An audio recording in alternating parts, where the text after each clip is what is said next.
చిన్ని సీరియల్ కోసం నిఖిల్ అయితే సినిమాలు వదిలేసాడంట.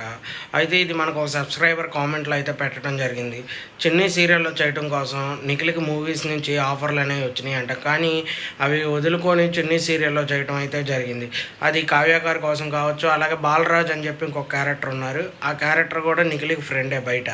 అయితే మరి వీళ్ళ కోసం మూవీస్ నుంచి సీరియల్లోకి వచ్చాడు. అయితే సీరియల్‌లో తన క్యారెక్టర్ అయిపోయింది అని చెప్పి నేను నిన్న వీడియో అయితే చేయడం జరిగింది. అయితే తన క్యారెక్టర్ ఇంకా ఉంది అంట. అది మామూలుగా పాజిటివ్‌నట్టు. ఇప్పుడు చూసుకుంటే నిఖిల్ మళ్ళీ సీరియల్లోకి రావచ్చు. కానీ అది క్లారిటీ అనేది లేదు, ఎవ్వరికీ లేదు.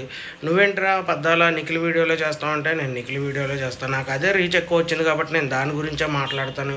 ఎవరు ఎన్ననుకున్నా సరే, ఏం మాట్లాడుకున్నా సరే, నేను కంటిన్యూగా వీడియోస్ అనేది చేద్దామని ఫిక్స్ అయ్యాను. చేస్తూనే ఉంటాను. నచ్చిన వాళ్ళు చూస్తారు, నచ్చని వాళ్ళు చూడరు. ఓవరాల్‌గా నాకు కామెంట్ వచ్చిన దానికి, ఆ కామెంట్‌కి స్పందించి వీడియో అనేది చేద్దామని ఫిక్స్ అయ్యాను. ఈ వీడియో కింద కూడా ఏమైనా కామెంట్స్ వస్తే ఆ కామెంట్స్‌కి తగినట్టు వీడియో అనేది చేస్తాను. కొత్తగా చూసేవాళ్ళైతే సబ్స్క్రైబ్ మాత్రం చేసుకోండి.